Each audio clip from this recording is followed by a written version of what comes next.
when the management staff is trying to change something, the regular staff always sees that as, well, they're trying to take something away from us, or to take something away from me. And when you can have better conversations about why you're doing this, and and that can be the inverse relationship between cost and quality, which is the dirtiest secret in healthcare and is just horrifying on so many levels, or what happens in the pharmacy industry and how we can contain that and why we might need to change that just a little bit, or how we get medications to you at no cost, or how we don't pay this ridiculous price, we pay this here. So if you get a bill, we need to know that so that we can take care of that for you, or whatever strategy you're using, right? Then you create a shared common enemy, and everybody in the employer's organization starts to move in the right direction in terms of, yes, we want high quality, and yes, we want to pay a fair price for it. And when you create a strategy, so transportation, that makes that advantageous for everybody, you can shorten that, but you also have to keep talking about it. And I think it's particularly in bluer collar environments where there is management and there is rank and file. There's so often conflict there. And when you can create the shared common enemy, you can move beyond it. But it's a little bit of a different conversation. Welcome to the Rockstars Rocking podcast, powered by Voluntary Disruption, a show dedicated to people who are crushing their business and life goals. These are bite-sized conversations with leading rock stars in their respective industry who are pumped to share their story to help drive you to the next level. So, are you ready to rock? Speaking of rock stars, here's your host, Eric Silverman.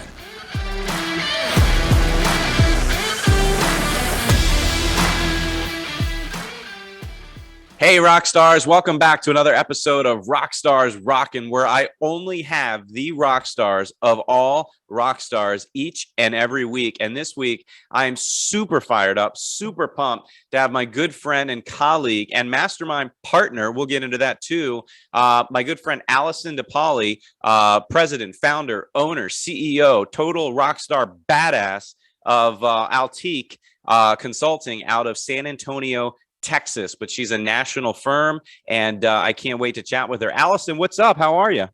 Thanks for having me today. How are you doing? I am living the dream as always, and if I was any better, I would be you, right? Isn't that the saying? I know, right? Allison, I don't want to waste time, my friend. I want to get right into it, and I want to start peppering you with amazing questions and talking about what you got going on. Do you mind if I just hop right in? Let's go. So one of the things I want to talk about is this conference that you and I had just recently come back from as of the recording a couple of weeks ago. We got back from Arizona. For those that weren't there, or for those that aren't aware, was the conference, or excuse me, a symposium, right? A symposium by the name of You Powered, capital YOU, the You Powered Symposium, put on by our good friends and connections and colleagues in the industry, David Contorno and the one and only Emma Fox, who, shameless plug, were previous episodes of the Rockstars Rocking podcast.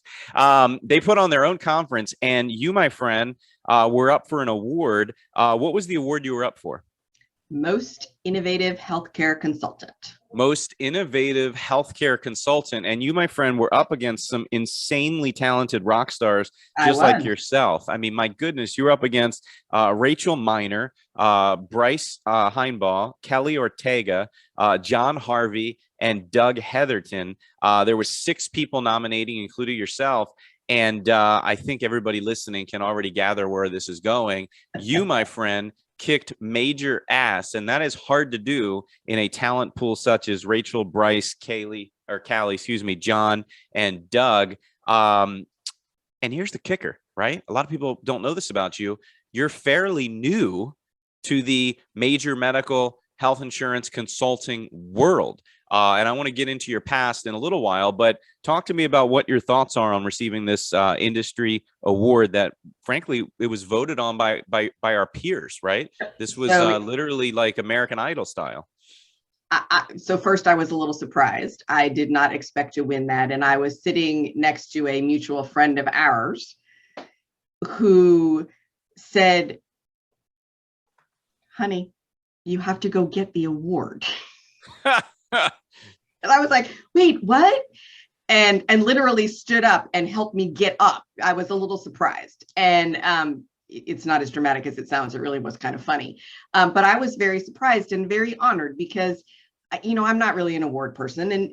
But that was peers, right? Right. That was not strange people. That was not a committee. That was not I don't know, whatever. That was peers. And that means a lot, particularly since I have pivoted back into the benefit space really about 4 years ago. Yeah, I mean, I think that's the key, right? Is the nominated by your peers element, and which I really love, and I think they're going to continue doing. They have another U-Powered Symposium now scheduled, second annual, I believe, and it's going to be in Miami in February of 23. And I really like that element. I mean, anybody could have voted, not just folks from the industry, but again, it was, let's face it, who's going to vote other than really folks from the industry? Exactly.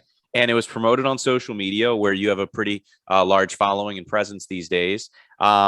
Before I get into your entry into the medical insurance consulting world, before I get into your large presence on social media, I just want to two things. One, I want to say I really am proud of you for winning this award. I think I told you that evening. We don't need to get into specific details, but I remember when we met, of course, you and I are from the similar industry. We came from the quote unquote voluntary industry, as the status quo industry still calls it. I like to use the term enhanced. And when we met, you were kind of trying to figure out what you wanted to be if you ever grew up. Did you want to stay in the enhanced world, or again, voluntary? Did you want to pivot into something else within the insurance or employee benefits world? Did you want to do something completely different? And you chose to go into the medical space. But before I do that and we get into it, I don't want to talk about voluntary, but I want to talk about your decision. Like, where and when did you just have an epiphany, a light bulb moment that said, you know what, I want to do medical insurance, health insurance consulting? So what most people don't realize is that my family owned a boutique firm, and I worked in the self-funded space for many years, and not so much on the sales side, but on the marketing side, right? So the internal marketing side and account management and things like that. So I had a pretty good working knowledge of how self-funded plans work. And we did some great things when we did that. And that was in South Florida. And when I moved to Texas, I thought, dear God, I don't know anybody here. I can't do this. And I saw a market that was in San Antonio, that was very much like the voluntary market or enhanced benefit market in South Florida 10 years earlier. So I thought, well, I can do that. So let me go do this.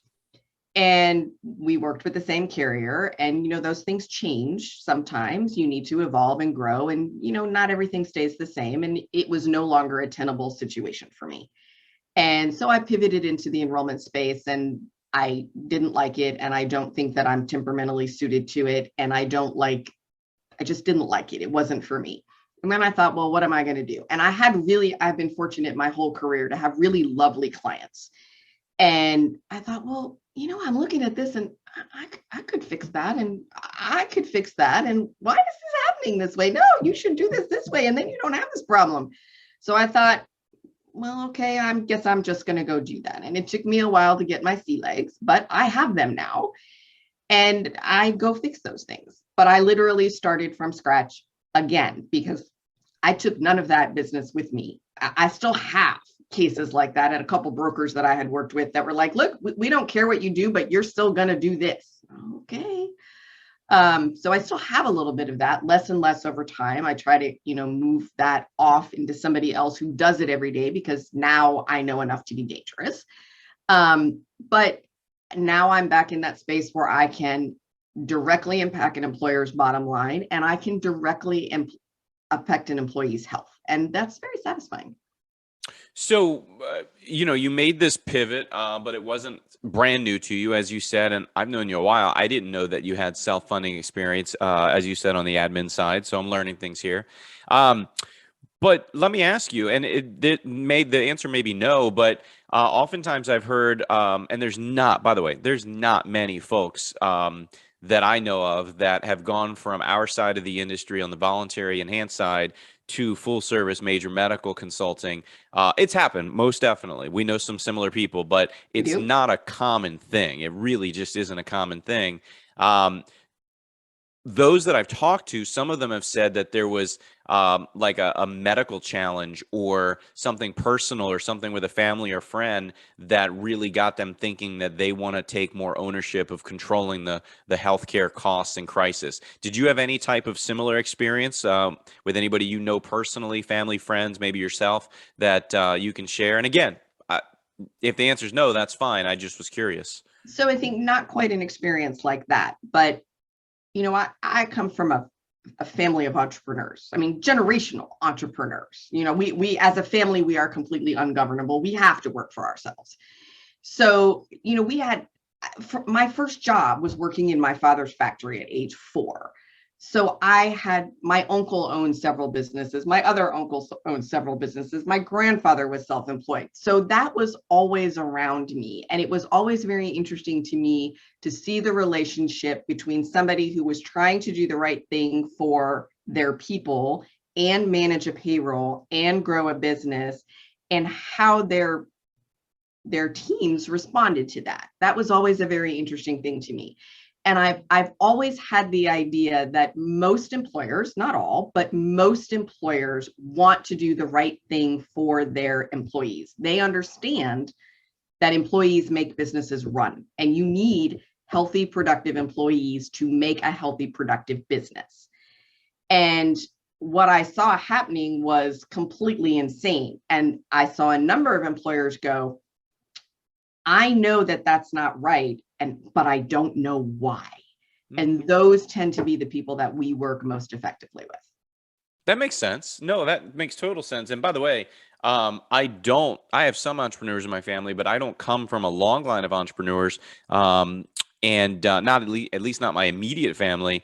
And I just realized early on that I'd make a shitty employee. I don't like taking orders. I can't stand being told what to do. I think you and I are similar in that. Yeah. We're stubborn ass people. At least I am. My wife will tell me that. You've met my wife. She'll tell you. So I appreciate what you just said. I really do. Let me ask you this. And I've asked this question to some other guests over the last couple of years. In your opinion, you can define it any way you want, but is our healthcare industry as a whole, is it broken? Is healthcare broken? It depends which constituent you're talking to. For some constituencies, it works very well. Unfortunately, those constituencies are generally not employers, employees who are patients, or honestly, doctors. The system is not working for any of those people, with some exceptions. There's not one of me in the world. There are more than one person in the United States that does what I do. There aren't that many. I think we now know them all. And but there are many, many, many more businesses that we can impact. And if I can get somebody a drug for free, which means they can take it, that's an impact on somebody. That makes the system turn and work for them. If I can cut the cost of a drug or cut the cost of a service, I mean, never in my life did I think that my job would be negotiating knee replacements. Yet that is what I did. And that's not typical, but there was an issue and I stepped in, and I usually build plans that I'm not the one stepping in, but this time I happen to be the one that stepped in. And that is both a benefit to the employer and a benefit to the employee. And there are not so many things where you can do both of those things and do it well. And I think that's important. And I think the last time I checked, people were still humans, and, we need to take care of the humans. Yeah. I mean, I think what you said about, it depends on who you ask that question to, right? I've asked a number of advisors and consultants who say, that our healthcare system is not broken at all. It's actually doing exactly what it was designed purposely to do. It's working exactly as it's supposed to. And of course, we both know, and I'll define in case somebody's not sure, but what they're talking about, of course, is it's working for to the interests of big pharma, of big medical, of big hospitals, Yep. of big And that major is absolutely companies. correct. So That's in absolutely that right. respect, is it broken? No, it's working exactly the way they want the system to work. With respect to employers, and as you said, independent doctors and facilities, keyword there being independent. With respect to employees, let's talk about the actual end user. Isn't that the employee, the actual consumer of healthcare? Then yeah, I mean, I would say it's very broken, and there are ways to fix it. Ways that I don't personally single-handedly specialize in. I'm there to help support what folks like yourself are doing on the medical side. Um, but I want to get into it. So let's talk about the impact for a second of what you used to do primarily and what I do primarily. If or how that impacts major medical and where the value is. Because I know you didn't all of a sudden wake up and stop believing in quote unquote voluntary benefits or enhanced benefits. Where do you place them now? Not carrier wise and not product specific, but what's your view on how they round out an employer's benefit package in general? Has it changed? Has it altered over the years now that you've changed sides? Um, I think that some of the things that I believed have just solidified even further. I think you do need to use quality carriers. You do need to use a product that's flexible enough that you can get it enrolled and get the data where it needs to go and get the billing done properly. And those have always been the challenges in the enhanced benefit world. But if you can solve those challenges, people still need what a voluntary benefit offers, right? Even if I can create a plan that has no out of pocket, an employee still has time off of work, a spouse probably has time off of work, and there are still costs that are extra related to being sick that may not be medical expenses. So those issues still need to be addressed. And a voluntary product or an enhanced benefit product will do that. Have you seen personally over the last many years in working in those types of programs? Have you seen employers starting to fund or partially fund products that notoriously were known in our days as being completely 100% voluntary? Have you seen any type of paradigm shift in any capacity? Sometimes I see it more when an employer cannot control their costs and their only strategies are degradation of the plan. So increasing the deductible, increasing the out-of-pocket, things like that. When an employer can move to a very low or no deductible and a very low out-of-pocket, I tend not to see that. But it doesn't mean that the need for the product goes away. And in Texas, a lot of our clients are manufacturing and hospitality and banking and a little bit of biotech where there's a relatively blue collar wage. So 18, 25, $30 an hour. And, okay, it's 18, 25, $30, but that's not necessarily a lot of money to live on. And and they also run on smaller margin. So if we can impact the healthcare plan and we can get those costs lower, that frees up funds for employees to buy those products. But again, you have to communicate it right. This is not drop and go. Yeah, I mean, and that's exactly what I wanted to talk about is the communication and employee engagement aspect of the benefits world. I want to hear your opinion, but I'm not short of opinion on this, and I preach to the hills about how it's important to have communication and engagement and an actual strategy put in place with every employer, whether it's a handful of employees or whether it's many thousands that we work with.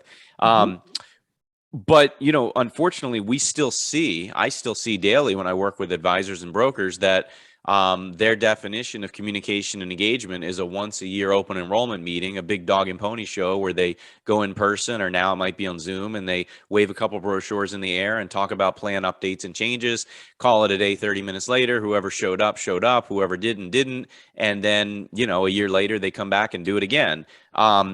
I don't necessarily believe that that's the best way, hint, hint, to be doing it. What about yourself? I think that is uncharmingly antiquated. You cannot do what we do and expect to tell people that do not live in our world one time what to do and have that be effective. There needs to be more open and consistent communication. We've actually moved to We don't do a whole lot of texting and things like that. And I know you do, and you've had great success with that. We don't do a whole lot of that, but we do year-round communication. Yet we do year-round communication campaigns, and that are both automated and in person. In fact, earlier today, I spent several hours at a client of mine who is very much in the we're not going to overpay and we want to make sure people get care camp, working with their health and safety person about when to go to the doctor, when to go to the urgent care, when to use the emergency room. And then this particular plan has a fair number of cost containment solutions, how to use the cost containment solutions and why they benefit. And this particular employer has made it very worth the employee's while to use those services, because if they do, they pay nothing. And even when you say that, you still have to teach people how to use it a few times. Right.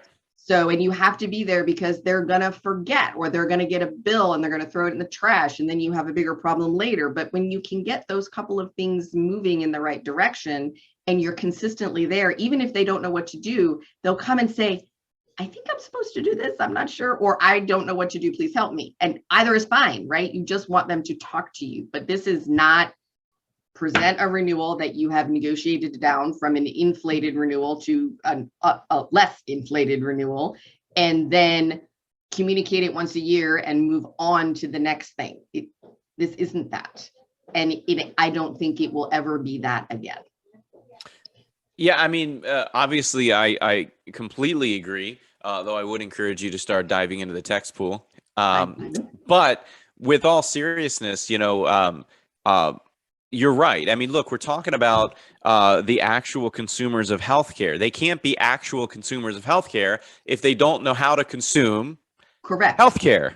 And right? As an industry, we have done a god-awful job of teaching people how to consume healthcare. I mean, part of my conversation this morning with the employer after the meetings was, okay, we have missed the boat on quality. How do we get that? How do we help people understand what that is? Because as you and I both know, the greatest predictor of a high quality outcome is a high quality provider.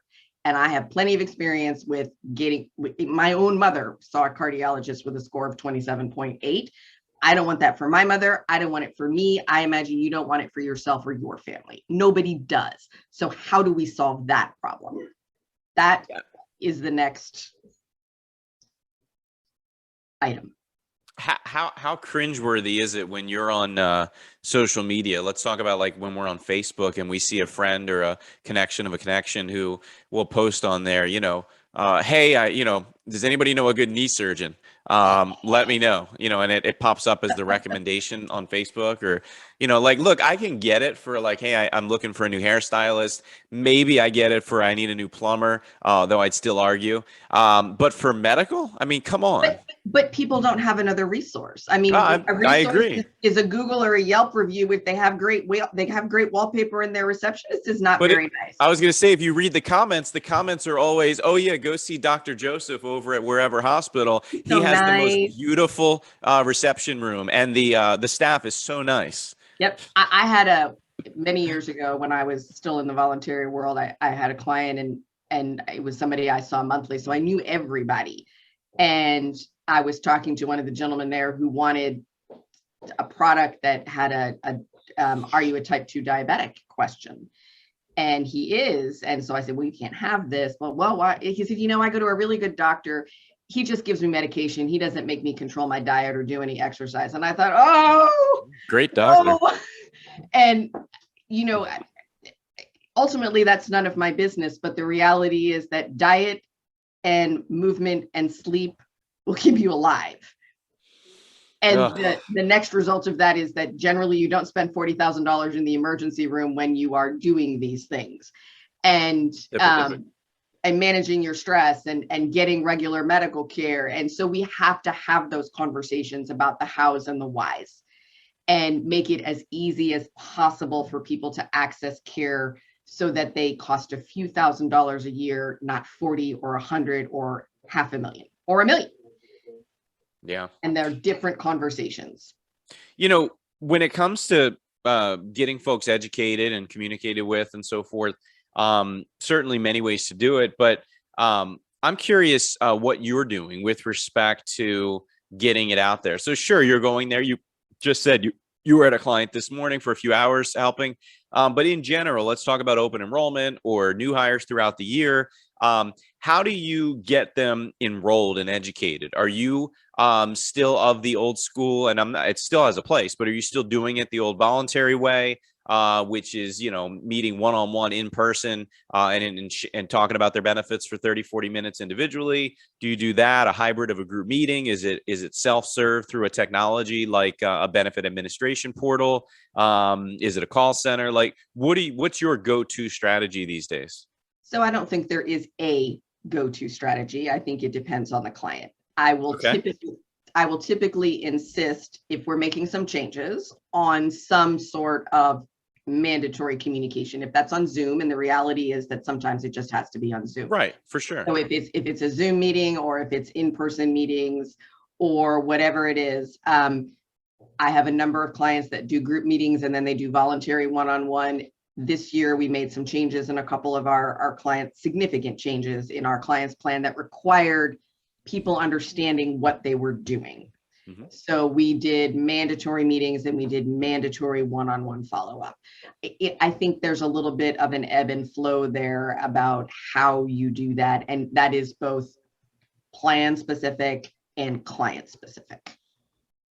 And we are very, very assertive in how we feel about enrollment technology, and you must have an electronic enrollment platform, because that is so much better for the HR team, and makes us more efficient, and it makes the carriers more efficient. And the more we can build those efficiencies in, means we have more time to spend with the actual people who need help. Mm-hmm.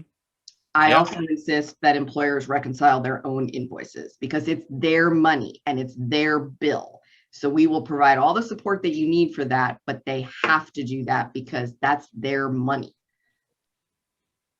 Do you ever get pushback on that specific part? I do. I figured, but I agree with you. I like the way you phrase that. It's their money. You're 100% right. In that same vein, have you ever been talking to a prospect, explaining all the processes you just talked about? It's their money. They have to reconcile it. They have to have a Ben admin system, all that. Have you ever been down that road where you can get them as a client and you're excited, and they just push back so much that you just frankly say they're not ready for Altique and yourself, and you need to walk away? Has that ever happened? Yes. Usually we don't even make it that far into the conversation. So, well, we just, we want you to do our eligibility, and we want you to reconcile our invoices, and we are happy, fully insured, and whatever. And, self-insurance is not for everybody, but delivering a better healthcare plan probably is. So there does need to be some philosophical alignment on what better healthcare is. So typically we won't get that far down the road. So in that same vein, let's switch it up a little bit though. Have you ever had a client, whether it's your old days in the specific career part you were in with my side of the industry, or now, where you've brought aboard a client, you've worked with them for months or years, and things change, management change, whatever it is, something isn't working, and you had to part ways with them personally. You chose to. You had to have that conversation, basically, for lack of a better way, saying you're fired and I'm going to help you transition to any broker you want. Not on the broker side, but definitely in the voluntary side. Actually, that's not true. Early in Altique's first year or two, we picked up a couple of clients that were not right for us. And we have moved them away from us. What made them not right? Is it what you just talked about, or was it something else? Or so it was all the things we talked about. Okay. And it was an affinity marketing project, and we were new in this space, and a small team. There were only two of us at the time, and the administrative burden was not as easy as it is now. And it was the nature of the industry was they want healthcare on demand, and they don't really care what it costs. But and that's okay, right? Like that's okay. But then you don't want to be in an environment where there's cost containment solutions. So it was a mismatch. I got it.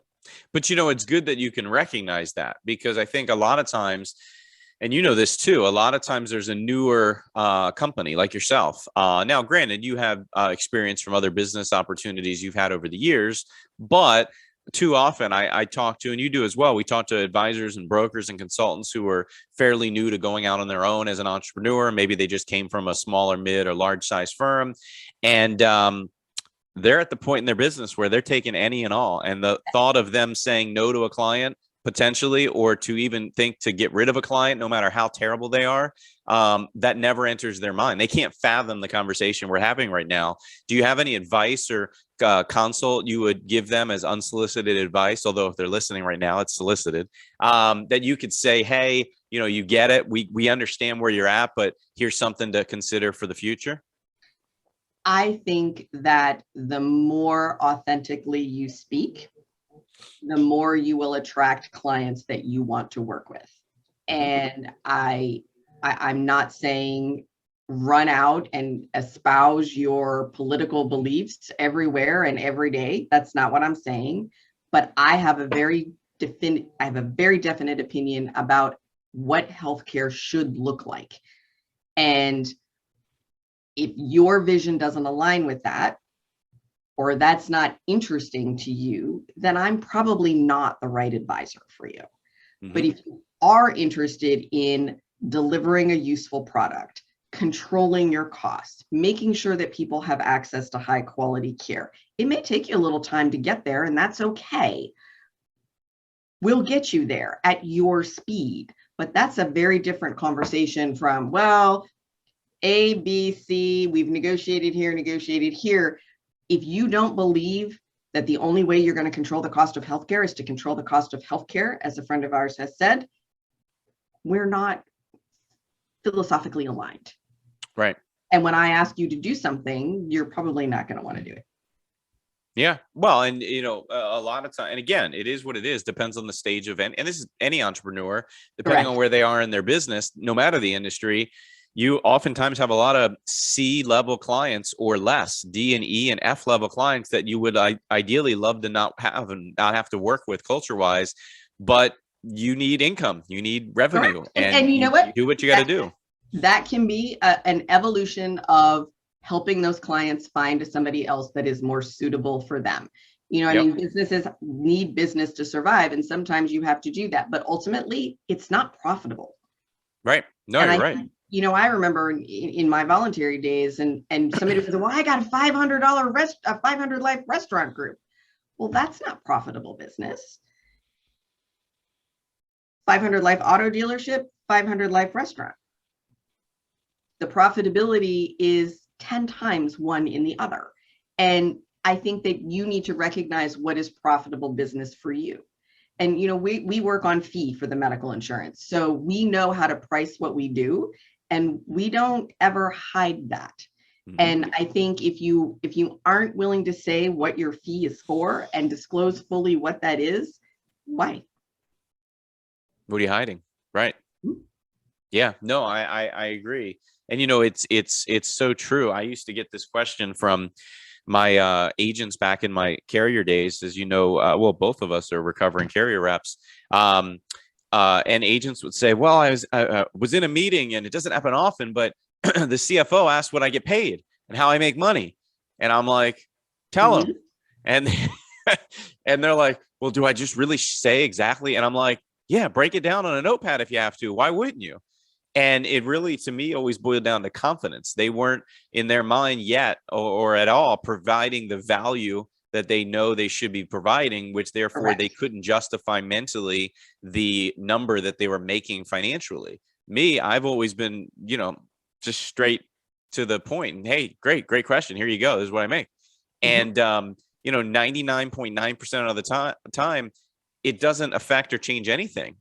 They appreciate and respect the fact that you were quick to give them what they asked, and then they move on. A lot of times it's just a check mark on the box that this is just what they ask people. And I think that some of that is are you talking to HR, and what level HR person are you talking to? Or Sure, are sure. you talking to an executive? Are you talking to a CEO or a CFO? You're talking to the chief human resources officer, which is very different from a benefits generalist. And none of that is good or bad. It's just that what they want to know is different, and you have to know one, what it is they're asking, because if they're asking what it costs, they're most times they're just checking a box. If they're continuing the conversation, just tell them. And don't take that as oh, they don't want me to get paid what I say or what I'm worth. It's just a question, right? And I think that is a big thing too. And I know family businesses were just always around me, and people who led them were always around me. I don't get particularly cowed by a CEO, but I've seen people just crumble. Yeah, no. They are people. They put their pants on the same way as everybody else, right? No, but they're up nice. on that pedestal, that Yep. Fabergé egg in the glass case. They Yep. Oh my gosh, pins and needles and eggshells. No thanks. That's not my style either. No, but what they want to know is different, right? They don't care what it costs. They don't care about the transportation. They want to know if you can get them from here to here. And if that's their goal and you can get them there, you're good. But you have to be able to talk about that. Yeah. And not be afraid. So I've talked about it a lot. I'm a big journey being bigger and more important than the actual destination, because without the employees being properly communicated with and engaged and understanding how to consume their healthcare, the destination is really irrelevant, as crazy as that may sound. And that's how I always talk about it. But that kind of brings me to something that you've talked about before. I'd love for you to kind of expound upon, is that idea of there's a shared common enemy. And, in essence, if the employer is trying to make a change or do something a little out of the box, innovative, wild, whatever term you want to use, the employee has to understand the why behind it, and then, of course, how to access it and where it will get really good for themselves as employees and their families. Can you talk about that? Sure. So I so often, and I'm sure you've seen this as well, when an employer is trying to make some changes, the regular staff, when the management staff is trying to change something, the regular staff always sees that as, well, they're trying to take something away from us, or to take something away from me. And when you can have better conversations about why you're doing this, and and that could be the inverse relationship between cost and quality, which is the dirtiest secret in healthcare and is just horrifying on so many levels, or what happens in the pharmacy industry and how we can contain that and why we might need to change that just a little bit, or how we get medications to you at no cost, or how we don't pay this ridiculous price, we pay this here, so if you get a bill, we need to know that so that we can take care of that for you, or whatever strategy you're using, right? Then you create a shared common enemy, and everybody in the employer's organization starts to move in the right direction in terms of, yes, we want high quality, and yes, we want to pay a fair price for it. And when you create a strategy, so transportation, that makes that advantageous for everybody, you can shorten that, but you also have to keep talking about it. And I think it's particularly in bluer collar environments where there is management and there is rank and file. There's so often conflict there. And when you can create the shared common enemy, you can move beyond it. But it's a little bit of a different conversation. Yeah. No, you're right. And I like the way you talk about it, because it's so spot on, and change is not easy. And if you don't educate properly, you're just going to get continuous pushback and negative feedback. And then, frankly, as we both know, that becomes a cancer among the organization. So as our last few minutes, as we wrap up, I can't help I have you on the show. I want to talk about your business strategy for growth. I suspect this is not the only strategy, but it's something that I see publicly is your social media involvement. And I guess in the last couple of minutes, maybe, again, I always like to give feedback. I mean, I had a call with an advisor in Florida I'm not going to name names. And he was saying how he knows he needs to get on social media. He knows that he needs to start doing consistent posts on social media, mainly LinkedIn or others, of course. He knows he should probably start engaging and putting some videos out there. But he said he's nervous. He just doesn't know where to begin. He doesn't know where to start. So, of course, I introduced him to a lot of our common friends that we know can help him. But with that said, that is not uncommon.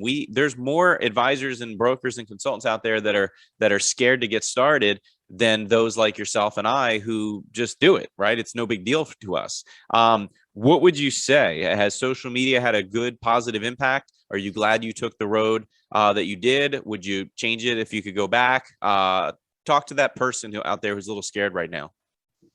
I think that social media can be invaluable. And I believe that you have said this before, but I don't really care about likes and comments and whatever. They're helpful for extending your reach. But my ideal client is not going to like my post. They're not going to share it. They're not most likely going to comment on it, but they're going to see it. And they start to understand who I am before they talk to me. And that shortens the trust cycle. And I think, our industry has abused trust horribly. So there has to be trust. If I'm going to do the things that I do well, you have to trust me and I have to trust you.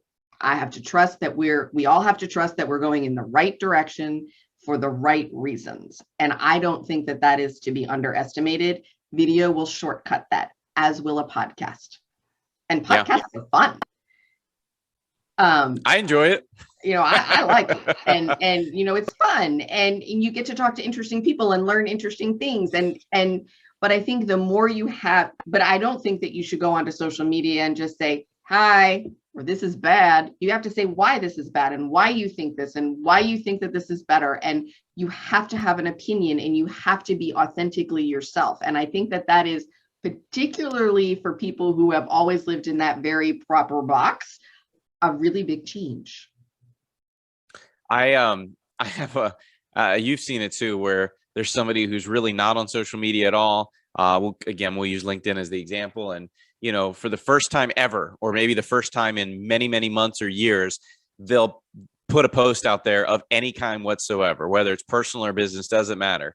And it will explode. They'll get thousands of views and likes and comments, and it'll get their endorphins racing.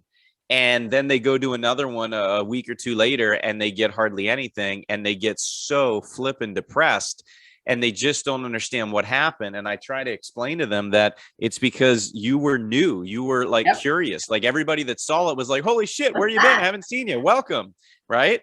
And then now that you're showing up a little more consistently, it's not going to be as wow. There's not going to be as much of a wow factor, and that's okay. But a lot of people just can't get over it. So, I think you have to take yourself out of that. So I have started to regiment my time on social media a little bit more. So first off, I don't do any of my own posting. I do create my own content, but I don't do any of my own posting. And I go on there and I comment on things that I need to comment on or respond to comments and things like that. I never look at what's going on. I get a report once a month. So we see what kinds of content perform best. And then we try to create more of that. But we don't look at it on an everyday basis. We're not in there. And you really just have to take a step back and use it as a communication tool. And you can't always be asking for things. And I think that's a mistake that people make too. I see it a little bit less now, but I do still, we have this product and you should buy it. Nobody cares about your product. And, I also see people who send a lot of connection requests and then they vomit on you about, please buy this, please set a call, whatever. Wait, that happens to you too? Delete. Oh, man. Well, listen, Allison, it's been a blast. I appreciate it. Speaking of social and podcasts and so forth, how can people reach you? If there's an advisor, broker, employer, HR person, somebody wants to chat with you at all, where can they find you? How can they subscribe? I think you have a podcast now. Talk about it for just a second. Sure. So our website is Altique, ALTIQE.com. No you. And our podcast is raisingthebar.live, where we talk to CEOs that have raised the bar in their business, and we talk to them about how they've done that. And that has been going very well. People are always interested in how to improve their business, and it's fun. That's awesome. That's awesome. And of course, they can still find you on social media with respect to your contact info. They can always send you a DM, though do not vomit on her a sales pitch. It will get deleted. She just said that. Hint, hint. Listen, it's been a blast, Allison. I appreciate it. Allison Paoli, everybody, owner, founder, rock star extraordinaire of Altique out of the greater San Antonio, Texas area. As always, it's been a pleasure. For everybody listening or watching, if you're on YouTube, I appreciate you very much. If you're not yet subscribed, please do so. And in fact, if you can leave a short little review, it would be most appreciated. 5 stars would totally rock.